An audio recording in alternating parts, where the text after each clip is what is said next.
السلام علیکم ورحمۃ اللہ تعالی وبرکاتہ و مغفرتہ و جنتہ۔ رمضان المبارک کا پہلا عشرہ ختم ہوا اور دوسرا عشرہ جو مغفرت کا عشرہ ہے وہ عشرہ الحمدللہ ہمارے اور آپ کے درمیان جاری اور ساری ہے، اور ہم سبھی اس سے استفادہ حاصل کر رہے ہیں۔ اور میں دعا گو ہوں اللہ تبارک و تعالی اس رمضان المبارک کے مبارک مہینے کے صدقے اور طفیل ہم سب کے صغیرہ اور کبیرہ ذنوب کو معاف فرمائے، ہم سب کو پنجتن پاک علیہم السلام اور اصحاب رسول رضوان اللہ تعالی علیہم اجمعین کے راستے پر چلنے کی توفیق عطا فرمائے، اور اس مہینے میں اللہ ہم سب کی مغفرت فرمائے، گناہوں سے محفوظ فرمائے اللہ تبارک و تعالی، اور شیطان کے شر سے اللہ محفوظ فرمائے۔ آج لائیو آنے کا مقصد آپ حضرات کو یہ باور کرانا ہے، کچھ مسائل تھے، خاص طور پر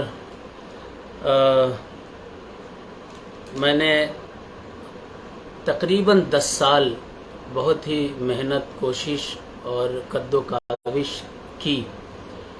میری محنت زیادہ تر اس طور پر ہوتی تھی کہ لوگ جو اہل سنت میں آپس میں جھگڑتے ہیں، اختلاف کرتے ہیں سلاسل کے نام پر، مشائخ کے نام پر، پیروں کے نام پر، تو جہاں جہاں میری بات ماننے والے لوگ ہیں میں نے اپنے لوگوں کو سمجھایا، منع کیا کہ حالات کے مد نظر یہ اختلافات ٹھیک نہیں ہیں، آپ تمام حضرات تعلیم پر توجہ دیجئے، ڈاکٹر بنیے، انجینئر بنیے، اپنے بچوں کو اچھی تعلیم دیجئے، خوب پڑھائیے لکھائیے، اچھا سلجھے ذہن کا عالم بنائیے۔ یہ تمام کی تمام کوششیں رہیں۔ خاص طور پر ایک شہر ہے شہر بہیڑی، 10 سال تک تقریباً میں نے وہاں محنت کی، اور اپنے اسٹیج سے، حالانکہ دونوں طرف سے ایسا ہونا چاہیے تھا، لیکن اپنے اسٹیج سے تقریباً سبھی جلسوں میں نے دعوت اتحاد دی اور کہا سبھی سنی مل جل کر رہیں، ہمارا موقف اہل سنت والجماعت ہے، اور ہم تمام اہل سنت والجماعت کے لوگوں کو ایک دوسرے کا ادب کرتے ہوئے محبت کے ساتھ مل جل کر رہنا چاہیے۔ الحمدللہ کوشش کامیاب بھی رہی، گجرات ہو، مندسور ہو، بہیڑی ہو اور دوسرے علاقے جات، جہاں جہاں مجھ سے محبت کرتے ہیں لوگ، میں ان سے محبت کرتا ہوں، ان لوگوں سے نے میری بات مانی اور تمام اختلافات ختم ہوئے۔ لوگ ایک دوسرے کو وہاں شادیوں میں، بیاہ میں جانے لگے، ایک ساتھ لوگ شریک ہونے لگے، تمام سنی مل جل کر رہنے لگے، یہاں تک کہ پہلے شادیاں بھی نہیں ہوتی تھیں آپس میں بین السلاسل کہ یہ فلاں سلسلے کا ہے، فلاں سلسلے کا ہے۔ اس چیز کو بھی ختم کیا میں نے، کوشش کی کہ شریعت اسلامیہ میں اسلام جو ہے وہ افضل ہے، اور اس اعتبار سے نکاح کیے جاتے ہیں، سلسلوں کو دیکھ کر نکاح نہیں کیے جاتے۔ لیکن اللہ ہدایت دے، منبر رسول سے ہی اختلافات پیدا کیا۔ 10 سال کے بعد کچھ لوگوں نے اور سلسلے عالیہ مداریہ پر کی توہین اور تذلیل کی گئی، جس کے مقابلے میں یہ مجھے بھی بولنا پڑا، مجبوراً بولنا بھی چاہیے تھا مجھے، کیونکہ سرکار قطب المدار مدار العالمین سے ہماری نسبت ہے، اور اس نسبت کا سودا کرنا بھی بہتر نہیں ہے۔ بہرحال اسی پر ایک تحقیقی نقطہ نکل کر کے آیا، جو تحقیقی نقطہ ہے اور اس پر تحقیق ہونی چاہیے، تحقیر نہیں ہونی چاہیے ایک دوسرے کی، اور وہ تحقیقی نقطہ یہ تھا کہ ایک مشت وہ واجب ہے یا سنت ہے۔ جو مجھ سے ذاتی منافرت رکھتے ہیں جو اشخاص، انہوں نے اس کو ایک ایشو بنانے کی کوشش کی اور کہا کہ میں نے سنت کی مخالفت کر دی، سنت کی مخالفت کر دی۔ حالانکہ ایسا نہیں تھا. سنت ہی کو ثابت کرنے کے لیے میں نے دلائل دیے اور سنت ہی کو ثابت کرنے کے لیے میں نے اس تعلق سے ذکر کیا، بیان کیا. تقریر بھی یوٹیوب پر اس کی موجود ہے، فیس بک پیجز پر بھی پڑی ہوئی ہیں. سنت کو ثابت کرنے کے لیے جب کوئی کہے گا تو کوئی کام کرے گا تو وہ سنت کا مخالف کیسے ہوگا؟ بہرحال یہ ایک تحقیقی نقطہ ہے، ایک تحقیقی جو ہے وہ امر ہے، ایک تحقیقی علمی بات ہے. اس پر تحقیق کی جائے وہ زیادہ بہتر ہے بجائے اس کے کہ ایک دوسرے کی تحقیر کی جائے. جو ہم سے محبت کرنے والے لوگ ہیں ہم ان کو بھی بہت بہت سلام پیش کرتے ہیں، اور جو ہم سے منافرت رکھتے ہیں ان کو بھی ہم سلام پیش کرتے ہیں اور ان سے عرض کرتے ہیں کہ بجائے اس کے ہو سکتا ہے وہ لوگ بھی یہ لائیو دیکھ رہے ہوں جو ہم سے منافرت رکھتے ہیں. آپ لوگوں سے بھی میں بہت مؤدبانہ گزارش کرنا چاہتا ہوں کہ آپ حضرات اس کی تحقیق کریں، اچھے سے تحقیق کریں. اور میں آج جو بیان کرنے جا رہا ہوں یہ پورا کا پورا جو لائیو ہے، اس لائیو کو پورا دیکھیے گا. بہت سارے یوٹیوبرز تھوڑا سا کٹ نکال کر کے ویڈیوز سے اور وہ یوٹیوب پر پیوستہ کر دیتے ہیں اور کہتے ہیں ارے انہوں نے مخالفت کر دی، انہوں نے یہ شرک کر دیا، انہوں نے فسق کر دیا، انہوں نے ویسا کر دیا. تو میں گزارش کروں گا کہ کم سے کم پورا ویڈیو دیکھیں. جو منافرت کرنے والے لوگ ہیں، نفرت رکھتے ہیں، ان بھائیوں سے بھی، ان سنی بھائیوں سے بھی میں گزارش کروں گا کہ آج کا جو یہ لائیو ہونے جا رہا ہے اس لائیو کو تھوڑا سکون سے، اطمینان سے، محبت سے، ہو سکتا ہے کہ نفرت بالکل ذہن آپ کا بھرا ہوا ہو نفرت سے کہ یہ اس کو میں کھا جاؤں گا، یہ اتنا بڑا ایسا ہے ویسا ہے، منافق ہے، یہ ہے وہ ہے. خیر، آپ یہ ساری چیزیں اس وقت نکال کر کے ذہن سے کم میری بات کھلے ذہن سے سنیے گا. نہ میں ایک سید کے طور پر آپ کے سامنے آیا ہوں، نہ پیر کے طور پر آپ کے سامنے آیا ہوں، نہ ہی کسی کوئی عالم کے طور پر، ایک عام سنی مسلمان کے طور پر، چھوٹا موٹا عام سنی مسلمان، حقیر و فقیر در مدار کا آپ کے سامنے حاضر ہے. آج جو گفتگو کروں گا اسے بغور سماعت کیجیے گا. ان تمام مسائل سے تحقیق کا ایک دروازہ کھلا کہ ایک مشت کو واجب سمجھا جائے یا سنت سمجھا جائے. ابھی کتابیں ساری رکھی ہوئی ہیں، میں ان پر گفتگو کروں گا، تھوڑا لائیو لمبا جائے گا. دوسری چیز، یہ جو ایک مشت کا مسئلہ ہے، میں سنت کہتا ہوں، 5 بار کہتا ہوں پنجتن کے نام سے، اس کو غور سے سمجھیے گا. سنت کا مخالف نہیں ہوں، یہ میں نے اس جلسے میں بھی کہا تھا، آج بھی کہہ رہا ہوں اور تا قیامت کہتا رہوں گا کہ داڑھی مصطفیٰ جان رحمت صلی اللہ تعالی علیہ وسلم کی سنت ہے، سنت ہے، سنت ہے، سنت ہے اور سنت ہے. یہی میں نے اس اسٹیج پر بھی کہا تھا، آج بھی کہہ رہا ہوں کہ حضور کی سنت ہے. واجب میں اختلاف ہو گیا. کیا سنت ماننے والوں میں، اچھا یہ میرا ذاتی تحقیق ہے، پورے سلسلے عالیہ مداریہ کا اس سے کوئی لینا دینا نہیں ہے، نہ تو دوسرے مشائخ کا، نہ دوسرے بزرگوں کا. میرے والد گرامی ہیں سید محضر علی صاحب، ان کی ماشاءاللہ ایک مشت سے زائد ہے، ایک مشت رکھتے ہیں وہ. اور بقیہ دادا پیر میرے ابوالوقار قلبی علی رحمۃ اللہ علیہ، وہ بھی ایک مشت رکھتے تھے. اور بقیہ مداریہ سلسلے کے ملنگان کرام، بزرگان دین، وہ تمام کے تمام بھی ایک مشت ہی رکھتے ہیں. یہ میرا ذاتی تحقیق ہے، باقی سلسلے کے کسی بندے سے اس کا کوئی تعلق نہیں ہے. اب سوال، کیا ایک مشت سنت سمجھنے والا پوری دنیا سنیت میں صرف میں ہوں یا اور بھی ہیں؟ کچھ لوگوں کا نام میں بتا دیتا ہوں جو اس داڑھی کو سنت سمجھتے ہیں، واجب نہیں سمجھتے، اور کچھ کے میں فوٹو انشاءاللہ لائیو کے بعد وہ کمنٹ باکس میں ڈال دوں گا. آپ لوگ ان کے تصویر بھی دیکھیے گا جو سنت سمجھتے ہیں، سنت سمجھتے ہیں، واجب نہیں سمجھتے. جن میں بہت سارے مشائخ ہیں. سب سے پہلے نام لینا چاہوں گا مفتی اعظم پاکستان، عالم اہل سنت حضرت علامہ غلام رسول سعیدی صاحب. یہ مفتی اعظم پاکستان تھے. آپ نے بھی اپنی شرح مسلم میں سنت غیر موقدہ لکھا ہے، ایک مشت کو. وہ دکھاؤں گا میں پیج آپ کو. اس کے علاوہ تمام علماء ازہر، جامعہ ازہر مصر کا، ہم سنیوں کا سب سے بڑا، پوری دنیا کا سب سے بڑا اگر کوئی یونیورسٹی اور مدرسہ کہا جاتا ہے تو وہ جامعہ ازہر مصر کا کہا جاتا ہے. جامعہ ازہر مصر کے مدرسے کہ جس قدر بھی علماء اہل سنت ہیں وہ بھی سنت غیر موقدہ ہی مانتے ہیں. ان کی تصویریں بھی میں انشاءاللہ کمنٹ باکس میں ڈال دوں گا.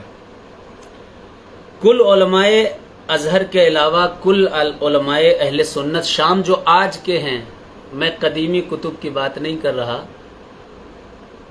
وہ تمام کے تمام جو شام، ملک شام کے، سیریا کے علماء ہیں، وہ بھی ایک مشت کو سنت مانتے ہیں. علامہ ثاقب شامی صاحب کا نام آتا ہے، ڈاکٹر طاہر القادری صاحب کا نام آتا ہے. شام کے جو سب سے بڑے محدث اعظم اس دور میں ہیں، محدث اعظم شام، وہ بھی ایک مشت کو واجب نہیں سنت مانتے ہیں. سنت یاد رکھیے گا، میں سنت ہی کہتا ہوں، سنت مانتا ہوں. اور ایک مشت جو رکھتے ہیں وہ سنت مان کے رکھیں، وہ چھوٹی نہ کریں. میں انہیں یہ تلقین نہیں کرتا کہ وہ چھوٹی کریں. مجھ پر یہ جھوٹا الزام لگایا گیا، اس لائیو کے ذریعے میں اس کی بھی بات واضح کر دینا چاہوں گا کہ میں نے داڑیاں منڈانے کو معاذ اللہ ثم معاذ اللہ میں نے کہا کہ داڑیاں منڈا دو، میں نے کہا داڑیاں ختم کر دو. یہ صرف جو مجھ سے منافرت رکھتے ہیں، نفرت رکھتے ہیں میرے عزیز بھائی لوگ، تو ان حضرات نے یہ ایک ہیومر پھیلایا تھا اور ایک جھوٹ میری طرف سے منسوب کر دیا تھا، جبکہ یوٹیوب پر تقریر موجود ہے. میں نے ایسی کوئی بات نہیں کہی تھی کہ لوگ اپنی سنت کو ختم کر دیں. سنت سرکار کی زندہ تھی، کل بھی زندہ تھیں، آج بھی زندہ ہیں، قیامت تک زندہ رہیں گی. علامہ محدث اعظم شام کے علاوہ مفتی اعظم مصر اور شیخ سعد الازہری، شیخ حمزہ یوسف، شیخ حفیف الدین، اور ہمارے ملک ہندوستان کا ایک مایہ ناز مدرسہ ہے جامعہ عارفیہ سید سراما شریف، وہاں سے بھی فتویٰ، وہاں کا بھی میں نے فتویٰ پڑھا اور تمام دلائل دیکھے. انہوں نے بھی کہا یہ غیر موقدہ ہے، ایک مشت سنت ہے. یہ یاد رکھیے گا، میں سنت ہی کہتا ہوں، سنت ہی مانتا ہوں اور سنت ہی کہتا رہوں گا. اب اختلاف کس بات کا ہوا ہے اس کو واضح کر دینا بہت ضروری ہے. اختلاف اس بات کا ہوا کہ کچھ جو ہمارے عزیز بھائی ہیں جو جن کے ذہن میں میرے لیے بڑی نفرت بھری رہتی ہے، تو ان میرے عزیز بھائیوں نے ایک ہیومر پھیلایا کہ میں نے سنت کی توہین کی، جبکہ میں نے سنت ہی ثابت کرنے کے لیے دلائل رکھے تھے. اختلاف کہاں پر ہوا کہ یہ واجب ہے کہ سنت ہے، یہاں پر اختلاف ہوا. ابھی میں دکھاؤں گا واجب کی تعریف کیا ہے، سنت کی تعریف کیا ہے، اور فرض کی تعریف کیا ہے، مستحب کیا ہے. سب کلیئرلی دکھاؤں گا آپ حضرات کو، آپ سمجھ لیجئے گا. آج خود استاد بن جائیے گا، خود اپنا ذہن کھول کر کے ساری باتیں سمجھ سکتے ہیں آپ حضرات. ایک جھوٹ میری طرف منسوب کیا گیا کہ میں نے معاذ اللہ ثم معاذ اللہ مولا کائنات علی مرتضیٰ کرم اللہ وجہ الکریم کی توہین کی. میرا نام ہے شجر علی، علی کا درخت. میں درخت علی کے در کا ہوں. جڑوں میں علی پاک علی مرتضیٰ کرم اللہ وجہ الکریم کی نسبت ہے، تنوں میں ہے، پتوں میں ہے. جب ہوں ہی میں لا تقربا حاضہ شجرتا والا شجر ممنوعہ نہیں، مولائے کائنات علی مرتضیٰ کے در کا فقیر ہوں.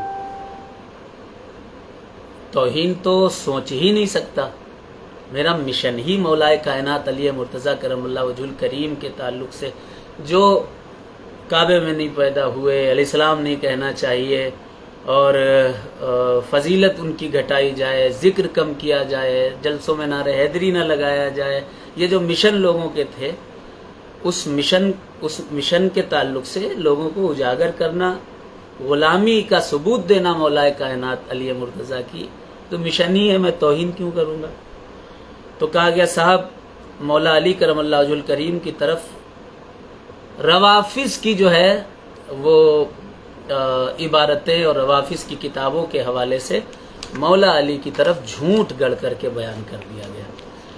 آج میں اس کا خلاصہ کر دیتا ہوں آپ حضرات کے سامنے۔ میں نے مولا کائنات علی مرتضیٰ کرم اللہ وجہ الکریم کی طرف جو حدیث منسوب کی تھی، جو قول منسوب کیا تھا، کیا وہ قول کسی رافضی کی کتاب کا تھا یا اہل سنت کی کتابوں میں سے یہ اقوال تھے؟ پہلے یہ بات واضح کر دوں گا، اور اس کے بعد انشاءاللہ تبارک و تعالی فاسق کس کو کہتے ہیں، فرض کیا ہے، واجب کیا ہے، مستحب کیا ہے، بالکل تفصیل سے آپ لوگوں کو بتاؤں گا۔ بالکل لائیو میں لگے رہیے گا اور غور و خوض سے میری ان باتوں کو سمجھنے کی کوشش کیجیے گا۔ جو مجھ سے نفرت کرتے ہیں وہ میرے عزیز بھائی بھی ذرا ذہن کھول کر میری بات سنیں اور اپنے علماء سے جا کر کے اس کی تصدیق بھی کریں، کیونکہ ہوتا یہ ہے کہ عام طور پر آدمی اردو نہیں پڑھ پاتا، عربی پڑھ نہیں پاتا ہے، کسی نے کان میں آ کر کے کہہ دیا کہ ارے مولانا صاحب نے سیدنا مولا علی کی توہین کر دی ہے، تو اب انسان ان پر بھروسہ کرتا ہے، سوچتا ہے ہاں توہین کی ہوگی، اور وہ بھی رٹنے لگتا ہے۔ بھیڑ چال اس کو کہتے ہیں، اور دیکھا گیا ہے کہ بس ایک بھیڑ کو کسی طرف ہکا دیا گیا تو تمام بھیڑیں اسی کے پیچھے پیچھے چلتی چلی جاتی ہیں۔ مولا کائنات علی مرتضیٰ کرم اللہ وجہ الکریم کی طرف جو حدیث منسوب ہے، کس امام کی ہے؟ امام ابی بکر، جو کہ حضرت ابی شیبہ رضی اللہ تعالیٰ عنہ کے نام سے منسوب ہیں۔ ان کی کتاب ہے الکتاب المصنف۔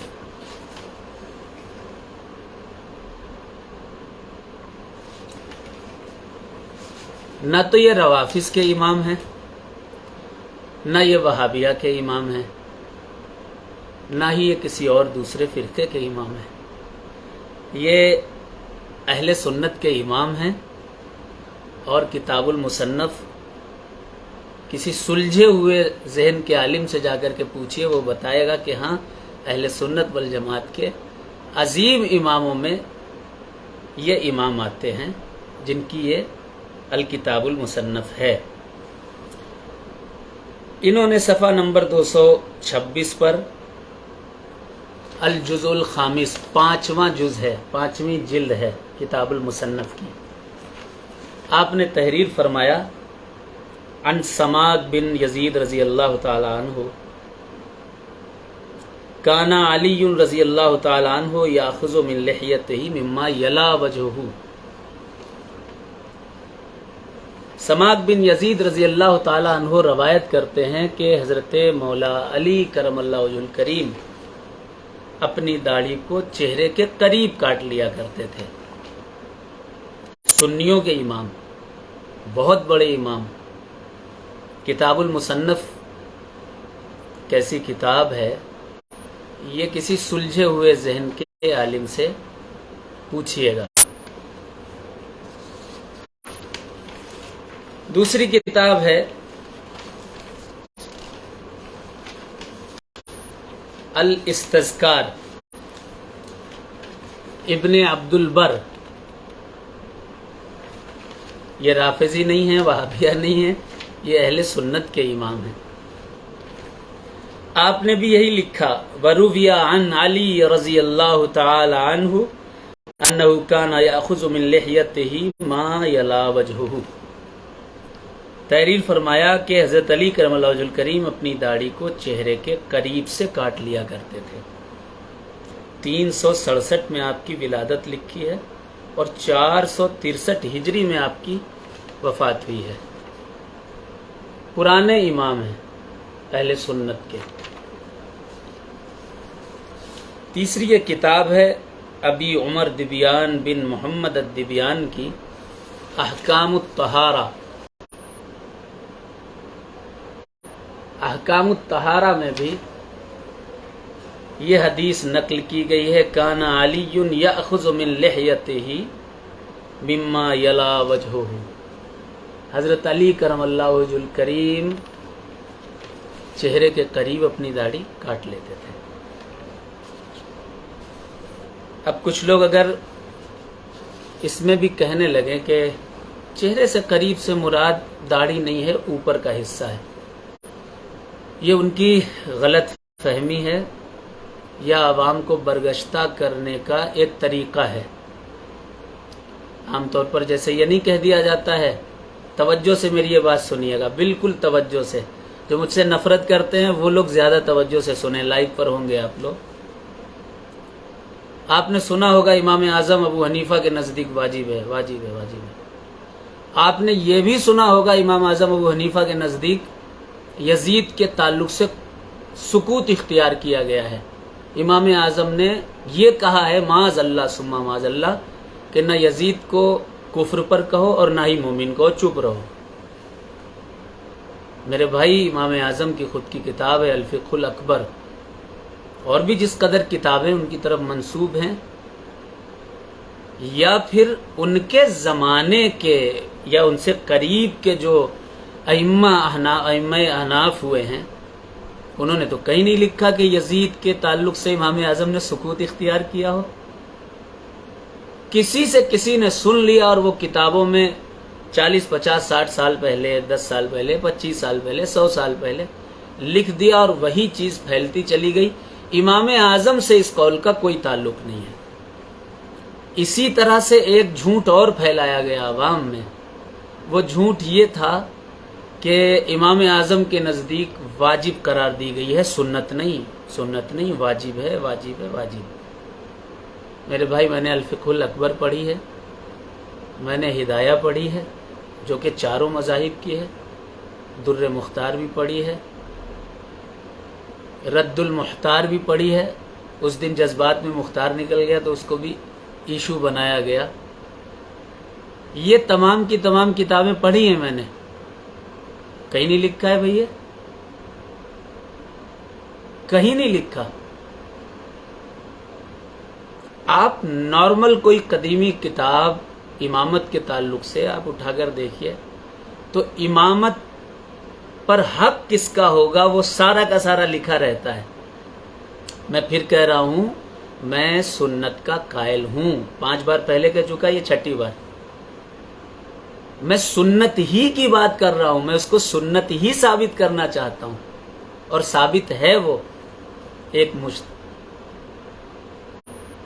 عرض یہ کر رہا تھا، یہ جو امامت کے شرائط لکھے رہتے ہیں قدیمی کتابوں میں، سب سے پہلے کون امام ہوگا تو لکھا گیا، سب سے پہلے امامت کا حقدار کون ہے؟ السلطان۔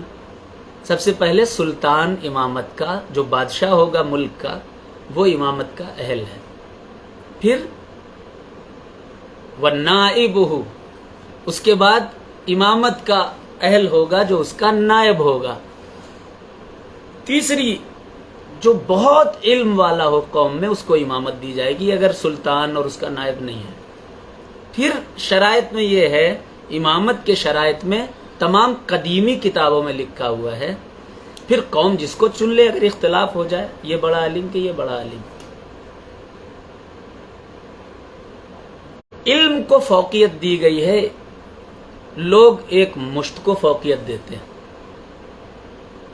حالانکہ یہ قدیمی کتابوں سے ثابت نہیں ہے۔ اب ہمارے کچھ بھائی ہو سکتا ہے کہیں جو منافرت رکھتے ہیں کہ ارے امام اعظم سے بڑے علامہ ہو گئے ہو کیا، امام اعظم کے قول کو ٹھکرا دو گے۔ میں انہی سے کہنا چاہتا ہوں، امام اعظم نے واجب نہیں لکھا ہے۔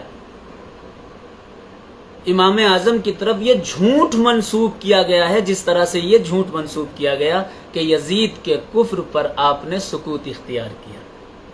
میں پھر ایک بات عرض کرنا چاہتا ہوں، یہ میرا ذاتی موقف ہے، میرے سلسلے کے دوسرے لوگوں سے اس کا تعلق نہیں ہے۔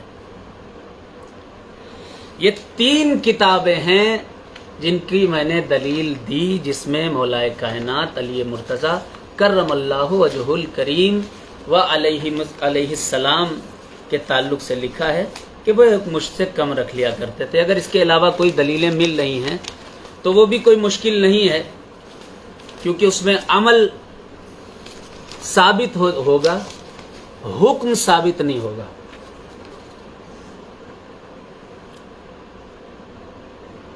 اور بھی بہت ساری روایات ہیں۔ قطان نے سنا محمود بن خداش سے، انہوں نے یوسف بن الغرق سے، انہوں نے سکین بن ابی سراج سے، انہوں نے مغیرہ بن سوید سے، انہوں نے ابن عباس سے کہ رسول اللہ صلی اللہ علیہ وسلم نے فرمایا داڑھی کا چھوٹا ہونا مرد کی سعادت میں سے ہے۔ یہ روایت بھی احادیث میں مل جایا کرتی ہے، اور یہ روایت بہت ساری احادیث کی کتابوں میں ہے۔ اب میں نے جیسے کہ آپ حضرات سے عرض کیا